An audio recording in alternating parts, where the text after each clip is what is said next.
Kenapa Nabi Musa membebaskan Bani Israil dari Fir'aun? Kok ada Bani Israil sih di perbudak Fir'aun? Dari mana asal usulnya? Jadi kalau kita bicara para pejuang, semua orang itu pejuang. Anak jadi kecil pejuang, ibu itu pejuang. Maka lu pejuang, cuman mereka berjuang dengan cara masing-masing. Mereka ini kalau di malam hari mungkin menggunakan atribut militernya kan, berjaga-jaga di perbatasan, latihan militer. Kalau siang hari itu mereka mungkin seorang dosen, mungkin seorang pedagang, mungkin seorang dokter. Jadi di sini banyak hoax yang beredar di Indonesia tentang syarat menjadi pejuang apa saja, katanya harus hafal 30 juz. Saya sih ingin kembali menantang anak muda Indonesia nih yang selama ini sering keluar. Bantu saya, saya siap pegang sama berjuang, saya siap angkat senjata, saya ingin jadi bersemujahidin. Siapa yang punya potensi membebaskan Palestina? Saya selalu katakan, kualitas seorang pemuda itu bisa dilihat dari dua hal. Jadi anak muda, kalian sedang ukur sendiri. Di mana kualitas kalian? Di lingkaran mana kalian itu masih resah? Di lingkaran mana musuh-musuh kalian itu masih ada? Keberhasilan bukanlah milik orang yang pintar. Keberhasilan adalah kepunyaan mereka yang senantiasa berusaha terkoneksi dengan hal-hal yang ada di luar diri untuk memunculkan ruang inspirasi.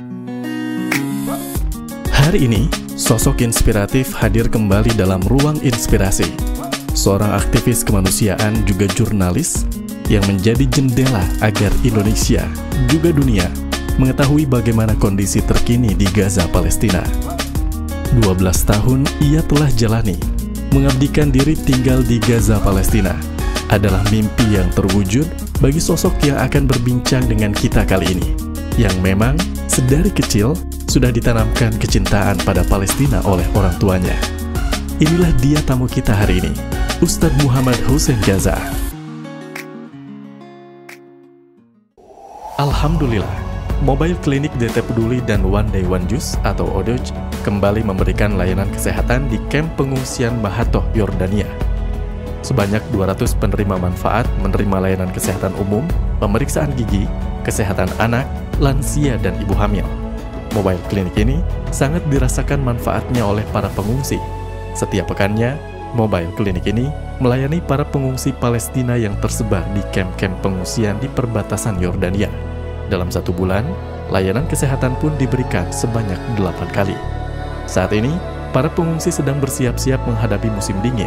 Suhu udara di sana terus menurun, sehingga para pengungsi pun membutuhkan bantuan bahan makanan dan perlengkapan musim dingin.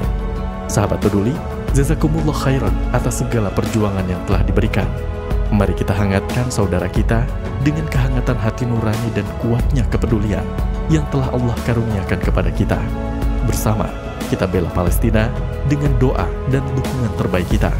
Transfer sedekah dapat dikirimkan melalui rekening Bank Syariah Indonesia di nomor 2139427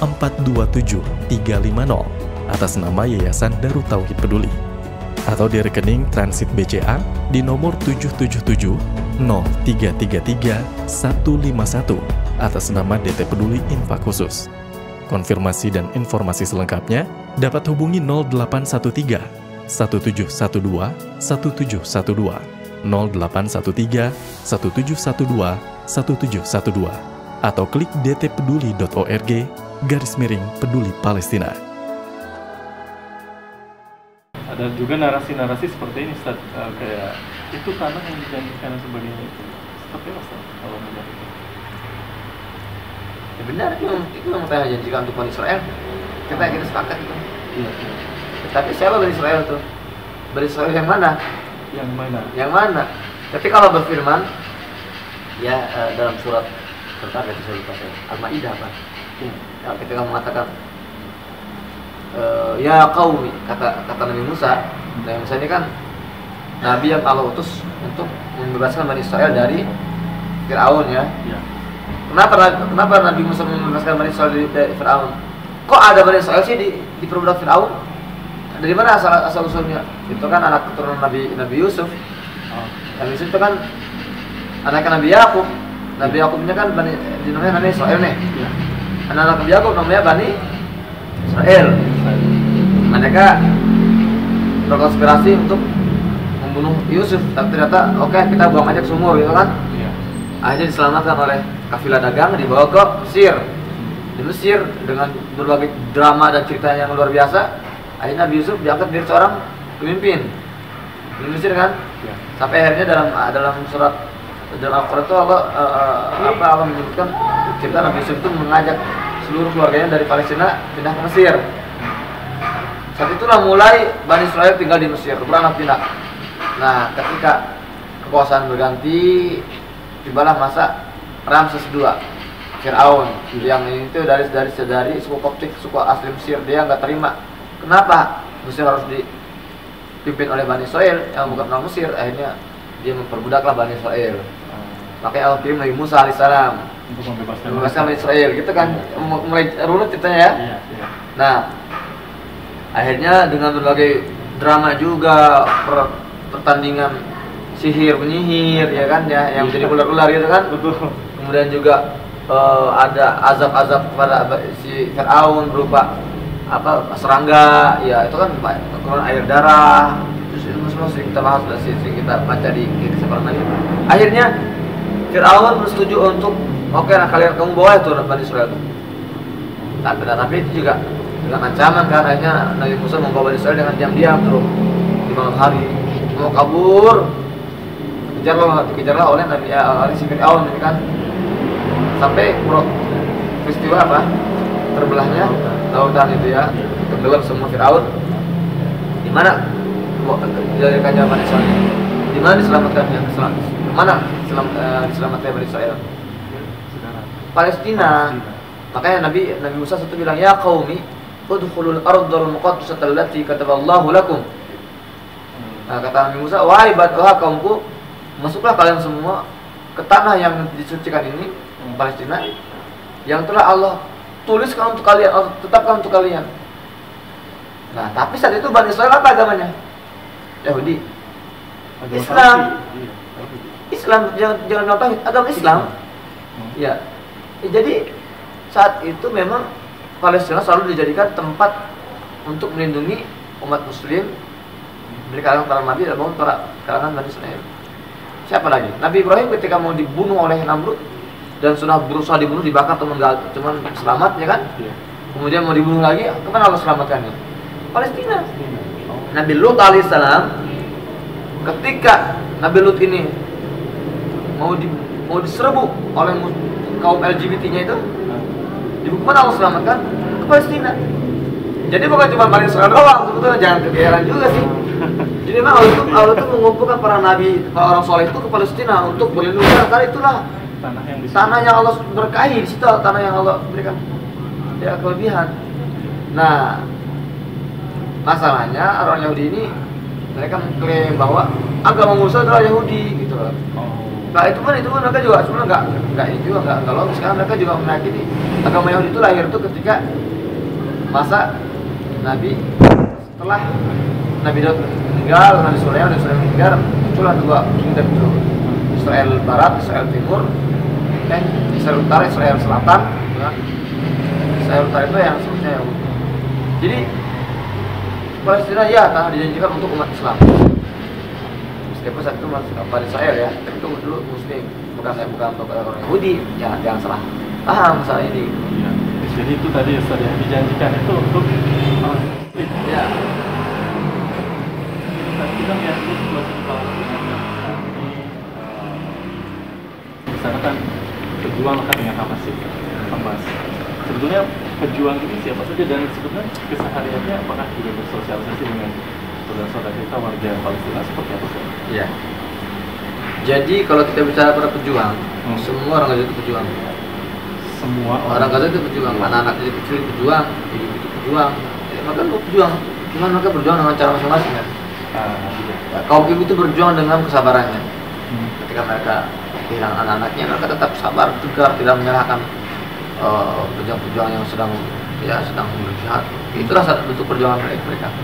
Itu apa yang dimaksud dengan kalau antum ini? Kalau yang antum maksud adalah pejuang yang popeng gitu ya. Itu orang Gaza menyebutnya al-muqawamah.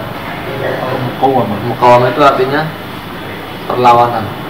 Nah, mereka para pejuang perlawanan muqawamah. Dan muqawamah ini bukan hanya Hamas. Hamasnya kan gerakan politik. Salah satu apa? Iya. Faksi Politik. Ada juga faksi politik juga sama. Ada Jihad Islami itu faksi ormas. Dan setiap faksi politik, faksi ormas ini mereka punya sayap militer. Hamas sayap militernya adalah gerakan militer. Sayap militer gerakan Hamas itu namanya Brigade Syahid Azzuddin Al-Qassam. Untuk faksi Fatah gerakan sayap militernya namanya Brigade Syuhada Al-Aqsa. Jihad Islami namanya Brigade Al-Quds. Jadi mereka memang biasa seperti Indonesia lah. Ketika Indonesia masa penjajahan, kan setiap ormas itu punya pasukan militer kan. Contoh misalnya NU, apa pasukan militernya? Banser. Ya, Muhammadiyah, KAM, Persis. Pokoknya setiap ini pasti punya. Itu wajar. Dan sama juga, Banser itu bukan orang-orang murni militer kan dulu itu ya. Iya. Mereka tuh warga cuman mereka punya keahlian lebih yaitu militer. Sama dengan para pejuang di Gaza. Mereka ini kalau di malam hari mungkin menggunakan atribut militernya kan, berjaga-jaga di perbatasan, latihan militer. Kalau siang hari itu mereka mungkin seorang dosen, mungkin seorang pedagang, mungkin seorang dokter. Seperti itu. Jadi ya mereka dari berbagai elemen masyarakat. Tapi mereka tidak terbuka gitu kan. Oh, saya ada seorang pejuang Qassam. Itu rahasia. Itu resiko. Alhamdulillah, Mobile Klinik DT Peduli dan One Day One Juice atau ODOJ kembali memberikan layanan kesehatan di kamp pengungsian Mahatoh, Yordania. Sebanyak 200 penerima manfaat menerima layanan kesehatan umum, pemeriksaan gigi, kesehatan anak, lansia, dan ibu hamil. Mobile klinik ini sangat dirasakan manfaatnya oleh para pengungsi. Setiap pekannya, mobile klinik ini melayani para pengungsi Palestina yang tersebar di kamp-kamp pengungsian di perbatasan Yordania. Dalam 1 bulan, layanan kesehatan pun diberikan sebanyak 8 kali. Saat ini, para pengungsi sedang bersiap-siap menghadapi musim dingin. Suhu udara di sana terus menurun, sehingga para pengungsi pun membutuhkan bantuan bahan makanan dan perlengkapan musim dingin. Sahabat peduli, jazakumullah khairan atas segala perjuangan yang telah diberikan. Mari kita hangatkan saudara kita dengan kehangatan hati nurani dan kuatnya kepedulian yang telah Allah karuniakan kepada kita. Bersama, kita bela Palestina dengan doa dan dukungan terbaik kita. Transfer sedekah dapat dikirimkan melalui rekening Bank Syariah Indonesia di nomor 2139427 atas nama Yayasan Darut Tauhid Peduli, atau di rekening Transit BCA di nomor 777-0333-151 atas nama DT Peduli Infak Khusus.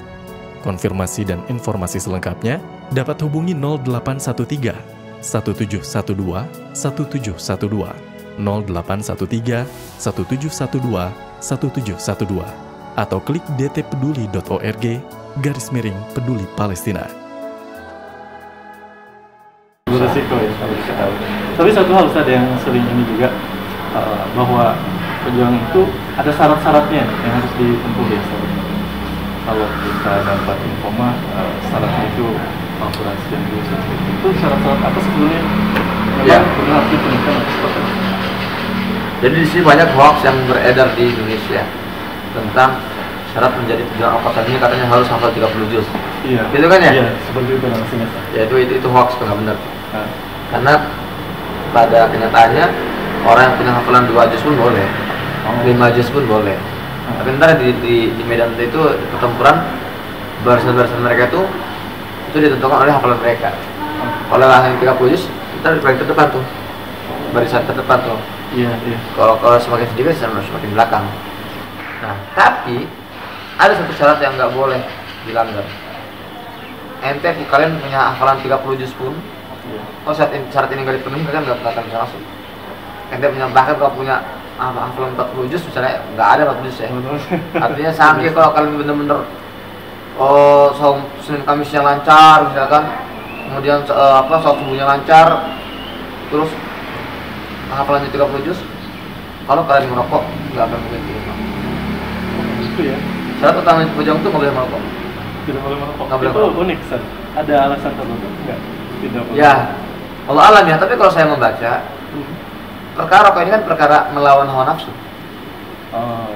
Ya, iya gak? Iya. Orang kalau lawan hawa nafsu aja nggak kuat, gimana mau lawan tank-tank baja di medan pertempuran? Iya. Gimana mau menghadapi pesawat-pesawat tempur, drone tanpa awak itu, senjata otomatis yang sangat mengerikan. Ya, kalau lawan hawa nafsu aja lemah, gimana mau lawan musuh-musuh itu? Iya gak? Iya, sangat. Ya, ini di sini yang jadi perhatian ya, masyarakat ini. Jadi untungnya saat ini belum pernah saya sampaikan di podcast manapun ini. Iya. Ya. Ini eksklusif. Ya mungkin saya beberapa kali sudah saya sampaikan di beberapa forum-forum ceramah, tapi nggak banyak tuh. Tapi untuk kampus ini akan menjadi apa? Kalau judulnya dibuat menarik ya. Iya. Ini akan menjadi trending. Nah, jadi saya ingin kembali menantang anak muda Indonesia nih yang selama ini sering keluar. Siap, bantu saya siap pegang sama berjuang, saya siap angkat senjata, saya ingin jadi bermujahidin. Nanti saya tinggalin rokok kalian dulu nih. Kalau ente masih ngerokok, jangan harap deh. Ntar ente di sana nggak dianggap oleh para pejuang, yang ada malah para pejuang nembak ente, sangka Yahudi yang ngerokok gitu kan. Jadi seperti itu. Merokok saja. Iya. Baik. Ada seperti hal itu yang lainnya tidak tahu. Seperti tidak boleh merokok atau ada lagi syarat-syaratnya? Saya itu saat itu nggak boleh merokok. Nggak boleh Yang syarat lainnya ya jelas dari orang tua lah. Kalau orang tua nggak restu nggak akan boleh gabung dengan para pejuang. Ya gitu ya tadi. Syarat-syarat tadi yang banyak dibahas juga ya waktu kita, bahwa harus hafiz Quran, berbaju sebetulnya tidak jadi syarat mutlak ya. Iya. Tapi satu hal sahabat tadi tidak boleh merokok. Baik, mungkin di akhir Ustaz ada motivasi apa nih buat kita di Indonesia, para pemuda yang saat ini memang harus jadi bagian, tidak boleh lagi jadi bagian yang meragukan bahwa ini satu hal yang jadi pertanyaan juga Ustaz, bahwa betul Ustaz masa depan umat Islam seluruh dunia ini ada di kemerdekaan Palestina. Ya. Palestina adalah barometer. Betul adalah barometer kuat temannya umat Islam. Kalau Palestina itu lemah, kalau Betul Maqdis ini tertawan, maka seluruh umat Islam tertawan. Lemah. Di manapun itu berada. Itu sudah Allah bisa seperti itu. Itulah kenapa Palestina itu selalu dikatakan negeri yang Allah berkahi. Dan keberkahannya itu adalah untuk seluruh alam semesta. Nah, jadi selama kita hidup melihat Palestina terjajah, kita pun terjajah. Oke, itu selalu saya katakan misi utama kita hari ini adalah membebaskan Palestina. Itu dulu. Dan siapa yang punya potensi membebaskan Palestina? Anak-anak muda. Kita mau analisa siapa orang tua? Usia 1000 tahun, 80 tahun. Kita yang para pejuang-pejuang itu usianya itu 21 tahun, 22 tahun. Mereka yang kita lihat menghancurkan tenteng baja itu, itu anak muda tuh, 19 tahun, 22 tahun. Maka dari itu anak muda ini harus sudah mulai kembali bangkit dong. Sudahlah, sampai kapan kita mau terus dinabobakan oleh hedonisme seperti ini? Ya, saya selalu katakan kualitas seorang pemuda itu bisa dilihat dari dua hal: keresahan dan musuhnya. Apa? Keresahan dan musuhnya. Resah terhadap apa? Nah, kalau kalian mau mengukur sejauh mana kualitas kalian, lihat apa yang membuat kalian resah. Kalau kalian masih resah oleh hal-hal yang pribadi, ya Allah, ini teman-teman saya sudah punya motor keren, motor saya masih Beat. Ya Allah, HP mereka udah keren banget, HP saya, aduh, masa HP saya resah gitu ya. Wah, hal itu terpikirkan. Ini masih sangat worst quality nih, kualitas terburuk nih anak seperti ini. Kalau dia keresahannya sudah mulai membesar, resah terhadap keluarganya, ya Allah, adik-adikku kok seperti ini. Ya, ini main HP melulu, kakakku ini kok ngerokok gitu. Itu sudah mulai bagus nih. Semakin besar lingkaran keresahannya, semakin besar kualitasnya. Kalau sudah misalnya sudah memikirkan orang kampung ya, melihat kampung minta deburi ya, kok kampung ini kok kotor gitu. Kayak nggak rapi gitu. Terus anak muda kampung sini kayaknya kok nongkrong-nongkrong aja pada main Mobile Legend apalah, resah. Iya. Oh ya, resah itu semakin besar. Kalau sudah dia resahnya tingkat level nasional semakin bagus.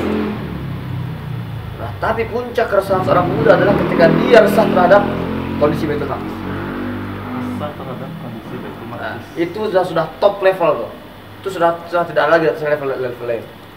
Kalau sudah anak muda itu resah terhadap Baitul Maqdis, kondisi Palestina itu sudah benar-benar dia level internasional yang jauh melebihi level-level lainnya. Kenapa? Karena isu Palestina itu memang isu yang hanya dibahas oleh orang-orang besar, hanya orang-orang yang punya visi jauh. Kalau orang-anak muda yang belum nyampe ke sana pikirannya, berarti itu masih level rendah. Ya, maka itu untuk mengukur kita anak muda. Di mana kualitas kalian ukur dengan melihat keresahan kalian. Apa kalian masih rasanya sekitar kampung kalian, berarti kan masih level kampungan. Kalau level kalian rasanya masih level kota ya, berarti kalian level kota. Nah, tapi kalau kalian sudah rasanya ke sana, Al-Aqsa, otomatis kalian pun akan resah ketika melihat orang sekitar kalian itu enggak kampung kalian, tempat kalian itu akan otomatis gitu. Itu pertama, resah. Kedua, musuh. Lihat siapa yang kalian musuhin. Kalau kalian masih suka musuhin sama keluarga, misalnya adik dimusuhin, kakak dimusuhin, ibu atau ayah dimusuhin, ini masih worst quality terjelek nih seorang pemuda yang masih memusuhi keluarganya. Tapi ketika lingkaran permusuhan sudah semakin melebar, itu semakin naik levelnya. Misalnya dia sudah tidak memusuhi keluarga nih, tapi dia sudah memusuhi orang ke kampung, ini masih jelek, tapi masih lebih mending dari yang sebelumnya. Jadi ketika dia mau musuhin keluarga, ya ini mau keluarga saya, masa saya musuhin lah. Ini darah daging saya, kok ngapain saya musuhin. Jadi semakin luas lingkaran permusuhannya, semakin tinggi level kualitasnya. Kalau dia misalnya sudah memusuhi, musuhnya berubah dari keluarga, dia sekarang memusuhinya preman kampung misalnya kan. Nah dia sudah naik level, tapi masih level kampungan.